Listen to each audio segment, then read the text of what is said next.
If you tell your wife every morning that you love her and make sure every Friday you go to dinner and have like a good conversation, right?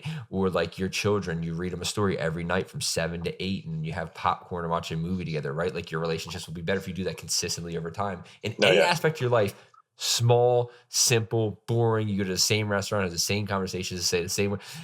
That stuff leads to success in every aspect of your life. So it's not just in business.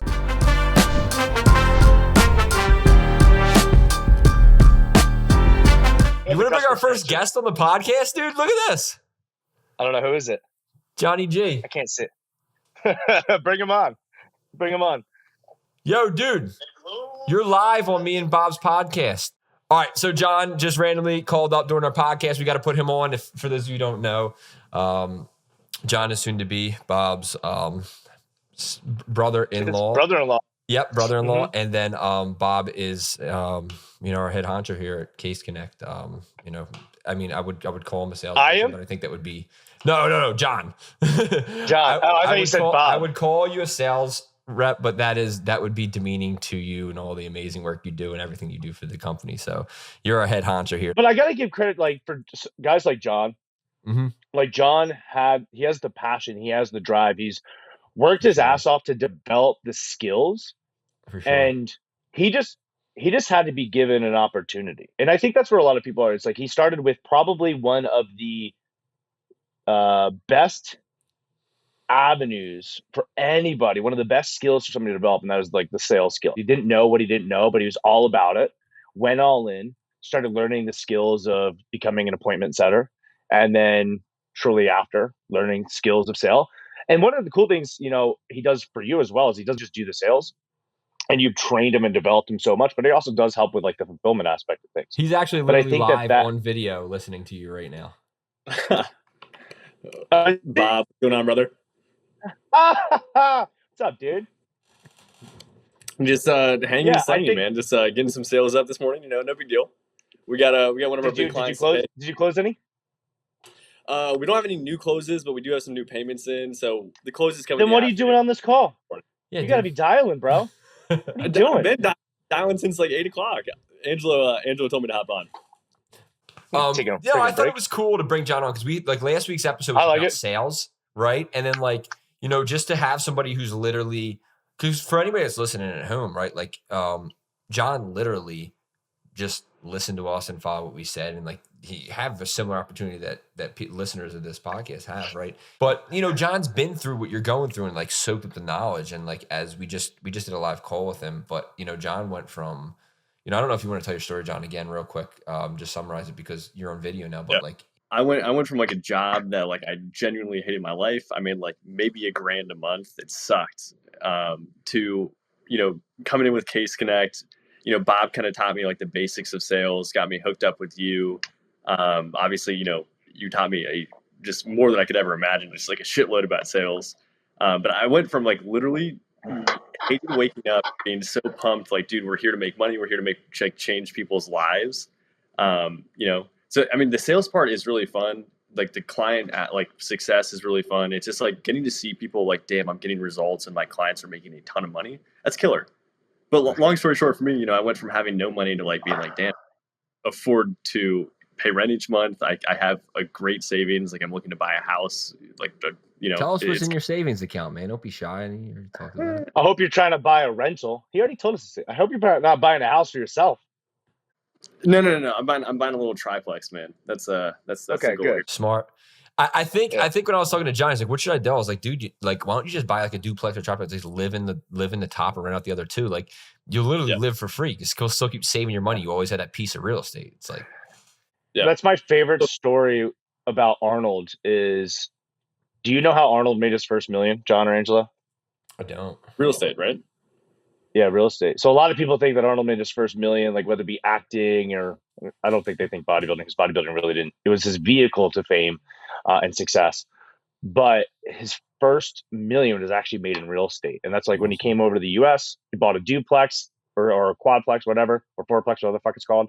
Lived in like one of them, rented it out, made money, and then he just kept going up and up and up, within real estate. And that's where he actually started, I think, making his first real money before like his acting career and all that really took off. while he's being super successful in bodybuilding and building up that other area. I think that's a great idea though, John. I think that's awesome. Because that's where, if you just do it now and you just keep buying real estate over the next decade, that's awesome. Right, dude. How old are you? How old are you right now? 27? 24. 24. Jesus Christ. You're 24 years old. If you could just buy one triplex a year, because you've saved up in 1 year, what, almost 50 grand? Yeah, I've got 30K in savings, another like 15K in my Roth. So it's like good. Things are going well. So if you're able to do that every year, that's enough for a down payment for a property, right? Like, because you still lived, right? Like that's not including your living expenses. Like, that's literally savings. If you could just buy one triplex a year for the next 10 years, it'll be huge. And I don't know enough about real estate, but being that like you're young, it would be your first property. Angela, you probably know this. Isn't there a lot of like first time buying things you can do with even like a lower percentage just to get it in? Only because you live in it. And then none of this is financial advice, and I'm not a real estate broker or mortgage broker, but you have an FHA loan where you can put 3% down for your first property, but it has to be owner occupied for the first year, so you have to live in it. So like, yeah, you can do that, but like, dude, you have the money to maybe go out and buy just 2 of them right away, right off the rip, right? And then like live out one. Now you got 6 units. You live in one. The other 5 are making you money while you're living, right? And like every year you just buy one more, dude. In 10 years, let's just say say the triplexes are $1,000 each floor, right? So they bring in $3,000 a year or $3,000 a month times 12. Each triplex bringing 36 grand a year. Let's take 25% off of that for like expenses, right? So let's say 25% off of that for expenses. So you're talking about 9 grand a year. What's your mortgage on something like that? Maybe it's 200. Let's say 2 grand, 3 grand. So let's say you walk away with 15 grand a year off each of those, right? And then you have what? We talked about buy one every year for the next 10 years, right? It's 150 grand a year off of that. Plus, when your mortgages are paid off, each one of those is worth $36,000. And that's not accounting for appreciation or anything, but $36,000 a year times 10, that's $360,000 a year, never doing anything else again. All your bills are paid. Yeah. And that's, dude, by then, your mortgages should be paid off. You should be taking out 15-year mortgages on them. I love the way you think about money, dude. I absolutely love the way you think about money. And listen, all the money you put in, right? And then think about that. So you're making $360,000 a year. So here's the math on it, right, John? If you were to be able to buy one triplex, and everybody should listen to this because this is really smart. I don't have the discipline to do this because I like Ferraris and Lambos and G-Wagons. It's really tough for me to have the discipline. I do it not as much as I should. So if somebody can do what I say and not what I do, they'll never have to work again. If you it's simple, right? But you always talk about like you can have a pest care business and be a millionaire, right? Buying one triplex a year is simple, stupid, and it's not going to make anybody rich overnight, right? But like 10 properties, right? $36,000 a year, those properties are bringing in. You still, at the end, when they're all paid off, you still have all the equity. So you're making $360,000 a year off of those 10 properties, right? You're literally making $360,000 a year for waking up, right? And then you have equity in all those properties. So say all those properties are worth $250. That's low. You're worth $2.5 million in equity. When you go to a bank, they look at you different. You got $2.5 million of value in bricks, in real houses sitting there, and you're making $360,000 a month. The bank is going to be like, Jonathan, come here, please. Would you like a Pellegrino? I would. If you got one, yeah, let me get one. And on top of that, with having the skills of sales, so let's say you just stuck in sales or anything like that, you can have one focus where you're like, I'm going to drive a high income and I'm going to be making that cash. I'm putting it elsewhere. And that's the whole point of investments. I didn't know this. This is something I did not know until just a couple of years ago, because I only thought the path to wealth, and there is a great book, like, this is basic investing called The Simple Path to Wealth. But I thought the path to wealth was like what I had to create: active income, the business I'm building, multiple businesses. You can also make it way simpler than that. You can have your own business or have a job that is very high earning. So being a salesperson opens you up to having probably some of the highest earning potential of any career. You take that, you then put it into real estate, which is boring as shit, and you just let that accumulate because you don't want to have to stress about where your money's going. Yeah. That's the whole point of investing. It's not like, hey, let me take this high risk stuff. It's like, I'm going to be taking the high risk in business, developing my skills, making it like a high income, then put it elsewhere that I know over time is going to give me that predictable cash flow or that predictable return of investment to increase my net worth. That's the whole point of it. Right. And I think I didn't know that. I did not know that when like John, because I remember telling you when you told me you had 20 grand saved up. I was like, dude, that's how much I had when I started my business. But I didn't know these things. I didn't have a boss previously like you do with Angelo, who is like, don't be fucking stupid with your money. Do it here, here, here. Or honestly, people AKA just don't invest it all in some crypto, no matter what people tell you. Dodge that bullet, dude. Dodge that bullet so hard. A lot of it's cool. One of the cool things about right now and how social media has changed everything is how much the knowledge that was kind of kept secret is being made aware to everybody. Right. Back then, when I first started my business and prior, there was definitely people talking about it, but not anybody in the circles that I was in, not anybody that I had quick access to. I really had to dig and I really had to find, and it took me a long time to actually, and plus I wasn't always open to it due to some ego issues, but it took me a while to be like, oh, like that's, as I was building this, I should have been doing X, Y, Z the whole time, you know? And I built an amazing freaking business. And then a bunch of businesses that went into that too. But yeah, that is like, because I remember sharing with you, that was the amount of money that I had. I had 20 grand when I opened up Legion. Yeah. And then it created a bunch of opportunities. So you're making more than I was at your age. And then if you start making really good disciplined investments along the way, as you're continuing to develop skills, it's one of the things I think I bet you is a motivating factor. You will be the richest one of your siblings. 100%. And I know that motivates the shit out of you. Good thing we didn't release this podcast. Well, dude, you know it's really interesting. Oh, we will. Z's gonna want to punch you in the throat after that comment. No, Z wants him to be successful. Well, he's technically will be richer because he's competing with me, and I'm gonna win. But you know, one of his actual siblings, John will be the richest. Yeah, you know, it's really interesting, man. And Bob, when you said like making like good decisions, right? Like, you know, putting your money in the right places, like not being like a fucking like dumbass. Sorry, I don't know if you can swear on this podcast. You have to swear. You do whatever you want. But dude, it's been really like one of the biggest changes too over like the past year has not only been like income wise, but it's also just been like, okay, what am I going to do this weekend? Am I going to go out and get blasted, spend like $500 at the bar, or am I going to like read or like take a course, right? Like the Cole Gordon course I've gone through like, you know, 2 or 3 times on the weekends. It's awesome. But like, and I think it kind of stems just from and I'm sure Angelo, I don't know if you got this from Bob or Bob if you passed this on to Angelo, but like, dude, I feel like we just have such an intense like hyper accountability. Like at Case Connect, like it's like I can't afford to be a dumbass on the weekends because I want to make sure I'm good on Monday. You know, it's cool. Yeah. I think that's the culture. That's a culture that, I mean, that's 100% Angelo. The culture that he's built in Case Connect, it's 100% you, Angelo. That's a similar culture that I had when I was growing Legion, especially early on. It was relentless. Like it was perform or get the fuck out, and that's similar. That's any really, I believe, fast growing organization needs to have, because then you attract those A players. Right. When there isn't a, like I used to have in the wall of the downtown Legion office, and this is still something I truly believe, mediocrity is failure. So I had that written on the whiteboard. So every day and multiple times a day, I saw that. And I think too many people settle for mediocrity. And for some people, that's totally cool. Whatever, if that's the life they want. That's not the life I want. And that's not the businesses that I want to have. Yeah. You know, and I know that's like Angelo, because when Angelo and I were in Tip Pro Syndicate, I was like, this motherfucker is relentless. I was like, damn. Like, and that is something I think that you and I do share. It's like we wake up and we go to bed and that's all we're thinking about. And a lot of it came from early on. Same thing. It was like, hey, I got free time. I can go get blasted, or I can, you know, develop my skills. And it's so easy when you're younger to develop skills. You have so much time. It's compounding when you get older and you get tired. It's not as easy. It's tough. Yeah. And then when you're saying dealing with somebody like me in FitPro, I remember, you know, this one morning, I like every morning I woke up, I chose violence and anger every morning. We walked into the meetings. I'm like, this needs to be like this. This needs to be like this.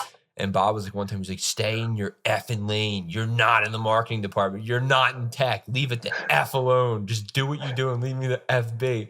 And I couldn't help but tinker with everybody's shit and torture everybody in every department. He's like, you know your problem? He's like, if you have nothing to do, you just go into everybody else's shit and find something to do because you just have to be active. You're just driving me and everybody else crazy. Yeah. And there I was, not getting in your sales lane and letting you do the jam. But that's probably why Case Connect works, man. That's probably literally why Case Connect works. Is I get overwhelmed just by doing like my simple stuff every day, and Angela's like, "This needs to be done. This needs to be done." That's probably that's amazing, man. I think that's a trait. I don't know if that's I guess that is probably a skill that can be developed. But I do think high level, and I'll just say probably entrepreneurs, and I think a lot of founders. The people that can do the 0 to 1 really well. And Angela, you've exemplified that both with the franchise location and then this business. And honestly, FitPro, because I remember in one of your videos, Angela was like, "Oh, it was a failed business." That business didn't fail. We shut it down. It was actually very successful, very fast. We all just didn't. We recognized that the three of us in it were probably not the best combination. But I think all that relationships, to be honest, like I think like if we kept going there, we were probably going to murder each other and end up on the news. Probably. We'd have. I feel like there was times where there would be days where Angela and I wouldn't even talk. It was a very toxic. Me and Bob would be in a fight, and our other partner would be like, and I'd call him, I'd be like, "Do you believe that mother effer?" And he'd be like, "I just hung up with him. He's saying the same thing about you. Would you two just talk? You're like two women that are bickering over something, and then I'm the guy in between just answering all your stuff." He's like, "Just talk to each other, God." So I think one, we're pretty much our skills are very, very similar. Yeah. Very different like traits. I think, Angela, you're way more like in the weeds and meticulous on certain stuff. But I do think, I don't know if that's something that's probably a skill that can be developed, because I didn't have that originally, but I do think there is an ability for founders that are good to that 0 to 1 to understand every aspect of their business. Yeah. And I think too many people that try and start businesses, and Angela, you give me the shit about this too, is they try and delegate stuff too quickly. And I realize the mistakes that I've done, or like in some of the business I've done, is like when I was doing the products, when I had the greens and all that stuff. One of the mistakes that I made is I hired too many people way too quickly, and I delegated too many things too quickly. Yeah. And just because I was like, I knew the skills, I had that stuff, but I think too many people early on, or maybe I don't know where I'm roundabout going with this, but I think a skill that a lot of founders have is the ability to understand the entirety of their business, to recognize where the issues are, the mistakes are.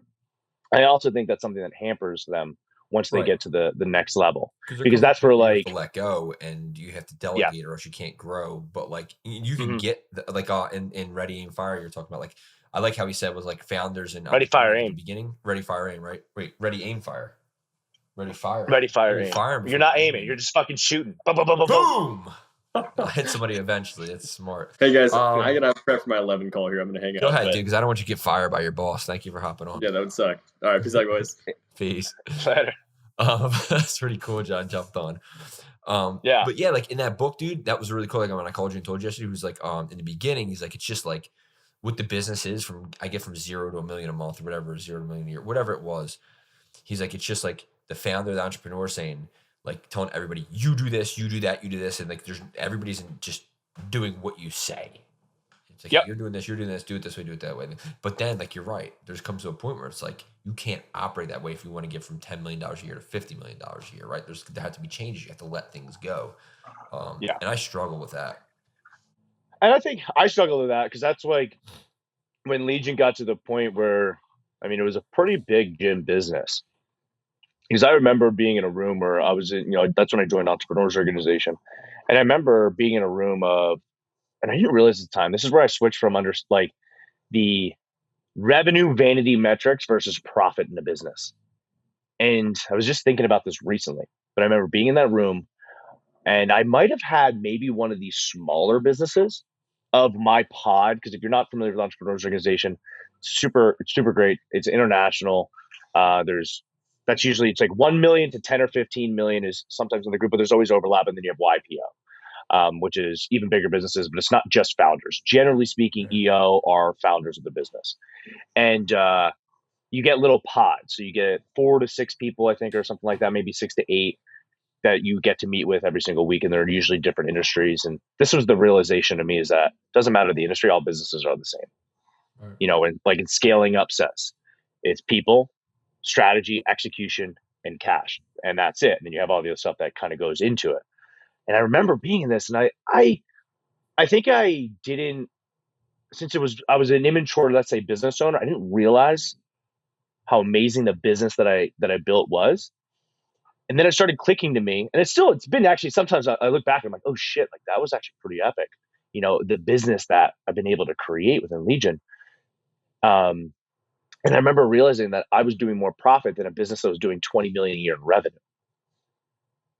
And I was like, oh shit, like that's pretty sick. I don't know why I went on that tangent, but it was pretty cool. That was like a shift for me. But one of the things I also realized, because the point of the business that I was at, there was constraints. I didn't know necessarily, I didn't have the skills, I didn't have the knowledge to take it to the next level. Right. And then it's tough if you don't have the skills, it's really tough to develop people, because if you're an 8 at something, how are you going to get somebody above you? They have to have that in them to go above, or you have to bring those people out. And I know that's part of our conversation that we've even had like the last couple of weeks for you, is it's like, hey, you've gotten the business to this point. There's a couple different levers, like of what you could take to the next level, people, products, all that stuff. But that's I think the fun part and the difficult part, because as a founder, it's really difficult to then start releasing those things and trusting other people to know that they're the ones who are going to take it to the next step. Same thing with that book by Jim Collins, Good to Great. Yeah. If you take a look at any company that's become great, the people that started it, people when it was at level 1, level 2, level 3, they're all different people. Going back to like this, because I was going to talk about when John comes in here, but like what sticks with me, this is this pest control thing you always say. Like, we could have a boring thing like a landscape company or a pest control business, right? And it goes back to the theme of our podcast, right? Small inputs consistently over time leads to large outcomes, right? And like, just it's cool. Like, grabbing one of these, super dope, right? Grabbing a G, grabbing a Ferrari, grabbing a Lambo, super cool, right? Attractive, sexy, right? What's not sexy? Go and buying a property that nobody knows about, right? Mm-hmm. Every single year. And like, it doesn't even look nice. It's in like some mediocre neighborhood, right? And then and then people are like, oh, your mortgage is $2,000. You're only making $2,800 a month off of it. You make $800 a month off of it. Mm-hmm. Right? And you just put $50,000 down to make that, right? So that's not sexy. But in 10 years, when you have 10 of them and a couple of them are paid off, and you're worth over $1.5 million and you're making, a couple $100,000 a year, that becomes real sexy. And then you can go get a watch, a car, and all that stuff. But like, you have that's freedom. Right. But you have to, how do you control yourself? Like, I find myself falling into the path of like instant gratification. Like, how do you do the simple, stupid, boring things over and over? I do it in my business, and I preach everybody else to do that with business. But like, how do you do it with your money, right? Like, if you do that same thing in any aspect of your life, you'll be successful. If you tell your wife every morning that you love her, and make sure every Friday you go to dinner and have like a good conversation, right? Or like your children, you read them a story every night from 7 to 8, and you have popcorn and watch a movie together, right? Like, your relationships will be better if you do that consistently over time in any aspect of your life. Small, simple, boring. You go to the same restaurant, have the same conversations, say the same way. That stuff leads to success in every aspect of your life. So it's not just in business. I don't know why I went on that tangent, but like, it's hard for me sometimes to apply my own stuff to other aspects of my life when I know I do it with business and it works. I think the two, as I'm listening, one of the things, because I get 100%, I agree. If I was to go back and tell 24-year-old, 25-year-old Bob and start a business, originally at first I didn't really spend any money. Then once I started making a shit ton of money, I started spending money because I wanted people to know that I had money. Like, that's why do people buy? Like, at the end of the day, it comes down to egos. Like, we want people, but there's also like, those things are nice. You and I are car guys, so we love cars. And it comes down to, we love a car if we didn't pull up and people are taking pictures of it, and we're like, yo, they're taking pictures of my car. It's like, it's one of those things where it ticks the box, but at the end of the day, it's so hard to understand, now 10 years into the game and having some semi-passive somewhat assets, understanding that if I did this from the very beginning, if I was to go back and do it again, I would be investing in real estate the entire time, because That's where true freedom, whether it's you have real estate, it's in the stock market or whatever, something you can put it away, not worry about it. It produces for you. And really in the long term, because obviously the stock market's down right now. Right. But that's where true freedom comes down to when you wake up and you're like, I'm good. Doesn't matter. Like, I don't have to worry about it. Whereas I think the difference, I never really thought about it, but like within business, those repeated boring efforts, I got something stuck in my eye. The reason that it's easy for us to do it is because we do get the instant gratification. We see the money. Yeah, it's We very get the true. cash. So we've had to develop those skills over time, but over time we're consistently getting that instant gratification because we're seeing the bank account go up. That's like a 10-month It's like, thing, and real yeah, estate might be a 10 to 20-year thing, right? yeah. And I think there is something too with the founder mentality of the people that like going 0 to 1 is to go 0 to 1, you have your back against the wall. You're either starting with no money, you spend all your money or anything like that, which then Right. forces us to produce at a higher level. So I do Right. think there is parts to it where when you do, and I'm not advocating overspending, but when I was definitely in the phase of overspending, I did know I had to continue to earn and it continue to push. So anyway, I just think it's tough. I think that it is like you get the instant gratification because we see the bank account, we make, we get the cash and we see the instant results as well as the long-term results. And we also love it. Like these are our hobbies. This is what we enjoy doing. Right. Some people love binging on Netflix, and I do love that. I also just love developing skills, implementing those skills, refining them, and all of that. Whereas that's for true, and that's what people don't understand. True freedom. The whole reason that we create a business, even if this isn't how we got into it, is to actually have an asset that will one day allow us to not have to work. Right. The reason, if we're making money, if we're smart with it, and we can delay that gratification, we can put it away. That's where we actually get true freedom. True freedom is when your living expenses are surpassed by activities that don't require any energy from you. That's Yeah. true passive investment. So even if your living expenses are $5,000 a month and your investments bring you $6,000 a month, you're gonna wake up that month going, I'm good. Especially if you're still working, and you're still earning an active income. I'm looking So for another yeah, book I which mean, I can't find right now, but it's Robert Kiyosaki, Rich Dad Poor Dad. It's like my dude, dad I got actually me never that read book. that. It's a good book. So my dad got me Mhm. that book when I was like 14 and like put it in my head. And like one of the big takeaways were like, he taught about like how like the rich invest in assets and the poor Mhm. invest in liabilities. And he's like, your money should be made here, moved into assets, and you think of it like a box. Like, I wish I had I wish I had my iPad hooked up. I don't, but like, there's a box here, and there's a box here, and then you're at the bottom, right? So I think like Mhm. this right here is like the money you make, and this is an asset, right? And then like the liabilities are like right here, right? Yeah. So like you take all your money that you make and put it into assets, right? Which then like pay off your liabilities, and like your assets grow bigger. So like if you invest in assets, they eventually grow large enough to pay for liability. So like if you're not making $1,000 a month passively, you shouldn't have $1,000 a month car payment. If you're not Mhm. making, like, so say, hey, I want to go buy a $50,000 Rolex. Cool. Do you have rental properties and investments that are making you more than $50,000 a month passively? No. Then you never take money from this pot right here where you're Mhm. personally making to buy a liability. You buy another asset until it can pay for that liability. Like that was like the Yeah. one lesson I pulled from that was like really, really good. So do I have investments? Yes.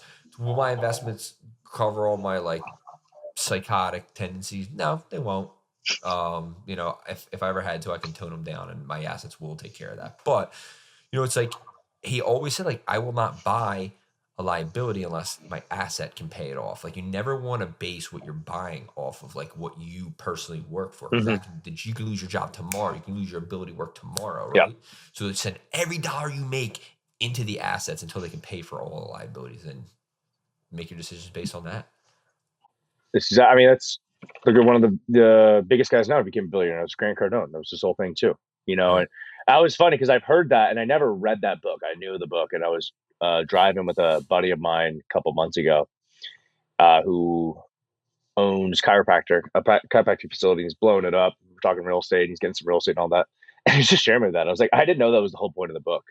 And I wish that was a book that I read when I was younger because it does reframe your beliefs. Now, and I do think, and I think there's people that are in such extremes. Like there's the extreme that spends every fucking penny they make Right. Especially if they're in business, and you can see it. And I remember being at an event for Artist Syndicate, and Ed Milet speaking about like that's when you're an adolescent, like you think you made it, but you actually haven't made it yet because you don't understand that can go away like tomorrow. And it's every business owner that's been in the game for long enough has told you there's ups and downs. Oh, yeah. And some people are fortunate where they never experience it, but there's probably going to be a time, most likely for everybody, where it goes down. But there's the spectrum where people just spend every penny, and then there's a spectrum where people don't even enjoy their life. And I think that was one of the things that I got from one of the first books I read, actually before the book that I read before I opened up Legion. So when I was going, I would work my full-time job, like 8, 10, 12 hours a day. I would then drive an hour away, train this family for 1 to 2 hours in their basement, and then I would drive home. And sometimes I would get there early. And then I would also do it on my only day off. So I would do that on Sundays because I work my other job on Saturdays. Yeah. I did this for probably 6 months to a year before I opened. I can't remember the exact time frame. It was like at least 6 months. But as I was driving there to do this, one of the books that I read prior, I read E-Myth, and then I read The 4-Hour Workweek by Tim Ferriss. Yeah. And both of those essentially are build businesses that systemize themselves, so you can systemize a business that then you're not having to just trade time for money. So that's a big thing. That has been a big philosophy of my business. So don't want to trade time for money. But then the other thing, and here's my ADD kicking up, so I'm literally losing my train of thought. There we go. I don't want to wait until I'm dead, till I retire, till I hit that number to experience like life. You're never guaranteed tomorrow. So I do think that's why there's a spectrum where, you want to make sure that if you have a number, you have a target. It's all about wealth. It's all about time. So you're going to get to that point, but also don't strip yourself from the amazing things in life. Afford and I remember a yourself a nice story. vacation and a nice dinner Yeah. and some things. And, if you want to buy a nice car, afford yourself a little wiggle room for that stuff. Yeah. It's like there's a story of this couple that saves up to go on a cruise. And it's their first cruise, and they haven't been on vacation in a while, and they're really like scrimping, and they really want to make sure they enjoy it. And so they go on this cruise, and then they pack all their food. So like they're eating like breakfast, lunch, and dinners. Let's say it's a 7-day cruise. For the first 6 days, they're eating it, in their room instead of going to the restaurants on the cruise ship. And on the final day, they go because they're like, we're going to splurge. We're going to have this amazing meal on the last night. And that way we're only spending it one time. And they go there, they get this amazing meal. They order all this food, these drinks, and they go to pay. And they're like, it's included in your cruise.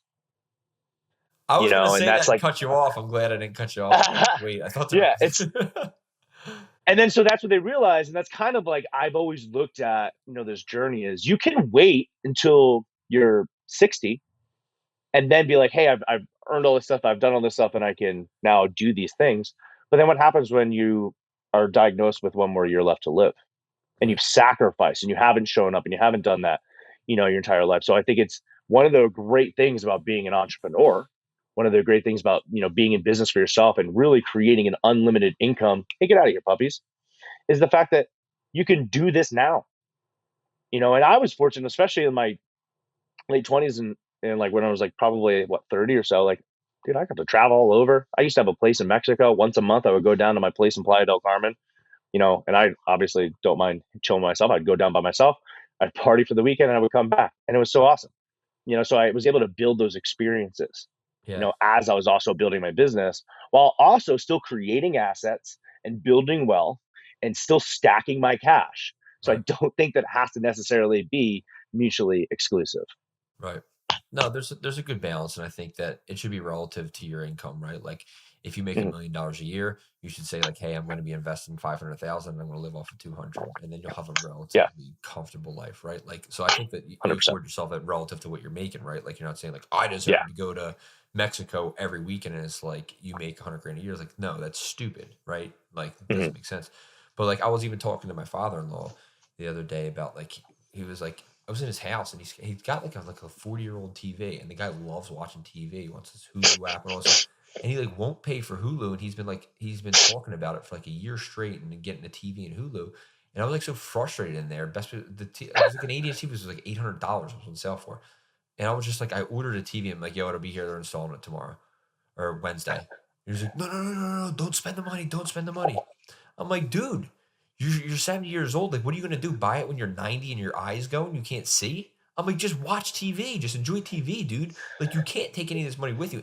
But he comes from a different, like, they're from, Soviet Union, right? Like, they have a whole different mindset. And, like, so I think that your upbringing has a little bit to do with it, right? Because they believe that there will never be another penny coming and you better have enough to survive 10 lifetimes, right? Because somebody will come by and take it and, like, hide it and keep it. So there's like, but it's like, yeah, there comes a point where like you got to enjoy to a certain degree. Like, I'm not talking about going buying a Rolls Royce, right? Like, that's a TV, right? It's like $1,000. You can afford it. They have plenty of money to buy it, right? Just, I mean, how much value you're going to get? You're never going to watch it. You're going to be able to watch Eagles games. It's like, dude, the technology in TV changes like every year. I could only imagine how crappy that TV is. Dude, it was a giant box like Sony, and it had a stand that it had its own stand that had to be made to fit the TV. It was like, I'm like, what? I remember those because you see it and you're like, man, I remember when I was a kid, I'd be like, wow, my dad would get the TV. I'm like, this is TV is like amazing. And then like I have an 82-inch here that I haven't even hooked up because I think this house came with like a 60 something. And I actually think that this TV, even though they're both Samsung, the one that was in this house that I bought, I think the image quality, because it's a newer TV, is actually a little bit better. Yeah, it's crazy. I also, when I was moving this one from, when I moved it from Philly out here, from Westchester out here, there's like a line in the middle. So he's like, I don't want that thing on the fucking wall. Yeah. But the technology changes so quickly. His experience watching TV is going to be unreal. Night and day. Now, there's an awesome book called The Psychology of Money. Because that was one of the things I realized a couple years ago. I read that. You actually told me to read that. Yeah, I was like, man, I really need to change my understanding of money and wealth and all that stuff. And that was one of a great book along that journey that I read. And I think that goes exactly to that. You are shaped, like how you believe in money and the relationship that you have with money, the things that you do with your money are all shaped by your experiences. So somebody born during that time in communist Soviet Russia, where everything was taken and had nothing, they're going to have that like trauma imprinted in them. Somebody born in the Great Depression, where it's, and I saw something and I didn't read it, but it was like somebody who could be like, they're born in the Great Depression, all these wars, like several wars, massive inflation or recessionary periods, like they've been like, what the fuck? Whereas, our time period has been relatively pretty good, so we've been in it. So my relationship with money is it's just complete abundance. It's just a matter of how much do I want to make? And that's really it. And so I think that you do have to invest and spend your money with what's going to help you sleep at night. That's ultimately all that comes down to. Whether like the business that you have, the investments that you make, the cash on hand that you have, it's all going to be shaped by one, how you were raised, the time periods that you were raised, who raised you, as well as like then the changes that you make. But what just allows you to sleep at night? The investment strategy I have, I'm very, very, and my risk tolerance has gone down ever since, because I'm getting married. Mine has a little bit too. Yeah, it's like now it's when it was just me, I could reset and go back to zero and it wouldn't really bother me. I could put it all on the line. Now I do think of things way differently because, I got the kiddo and the fiance.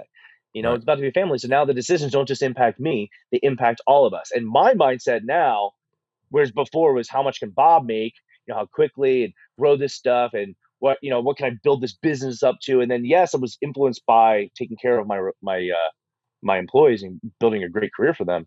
But now it's also of, hey, when the kid's 18 years old, when she's, 30, I want to make sure that she has generational wealth and never has to worry. And then her kids won't have to worry. And the other kids that we have as well. So like, that's what I'm shaped on. So what I'm building now and building towards is way different, which is going to influence my risk tolerance.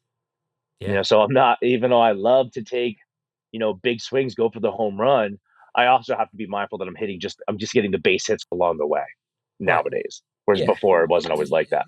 Like, and it's the same thing with investing, right? When you're younger, it's like, put it all in Bitcoin. And at the end, you're like, oh man, I want something a little safer, like blue chip stocks. You know what I mean? It's like, what did Hormozy have a post about? It was like, or somebody else had a post about billionaires. Like, I'm just trying to preserve wealth. I think it was another podcast I was listening to. He's like, the difference between me and you is like, when you make your first billion, you're trying to get there. He's like, I'm just trying to keep my money. Like, after you. It's a different, it's making it versus keeping it. It's a development of wealth, and then it becomes preservation of wealth, and that's really what it comes down to. Is you're not going to see somebody like Warren Buffett or Charlie Munger take risky bets. They actually don't take risky bets.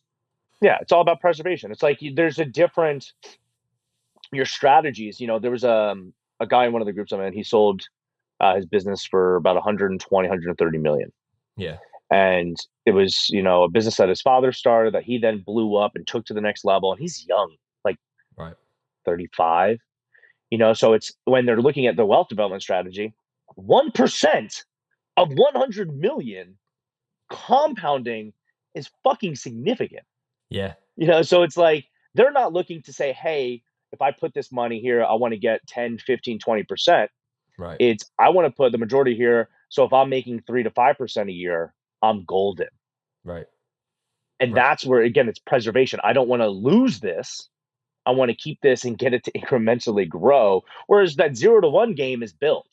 Right. It's I'm going to take these big swings, especially after something. It's like I'm really happy that I started my business in my 20s.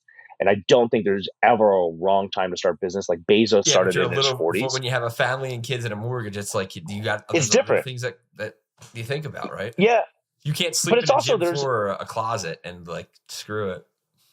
But I also wonder too, and you having 2 kids now, during the best business that you've built, the one that is having, has the legs and it built fast. I remember in the 20s, you can take the risk. You can lose it, build it, lose it, build it, lose it, build it. You got so much, the time horizon is so long, and I remember my first mentor in the gym space, Sam Bakhtiar, he had his first gym, which was, I think it was a semi-private and a personal training gym. And there's always these pendulums that go on. Like so many people love small group and semi-private right now. If there's a recession, good fucking luck. I actually really like small group. I think it's a great model. I also love large group. I don't think it's like and I shared that with you that large group boot camp facilities back on the rise, baby. Right. But anyway, so he had his first facility. He was younger. He partied. He did all that. The recession hit. Pretty much lost it all, and that's when he like built out the next business. And once he had his kids, he was in his 40s. And then he had his 2 girls. Like his entire perspective on building and work, and he already had that just relentless work ethic. It just amplified because he had his kids. And so I do think there is the benefit if you're building something later in life, or you're continuing to build later in life, having that where it's like it's not just you who gets fucked in this situation is a huge, amazing driving factor for long-term success. Whereas when you're in the 20s, the cool thing is it doesn't matter. That's why I'm a big believer of not getting married until you've already kind of had your shit set. Focus, be selfish, especially in your 20s. Take those risks, take those big swings, bet on yourself. And if you win, if you get that home run, it can set you up amazingly. Whereas you will have to be way more calculated when there's a lot more people involved in that process. Later on in life, right? It's like you can always go back to it. It's like just try it when you're young. Peace.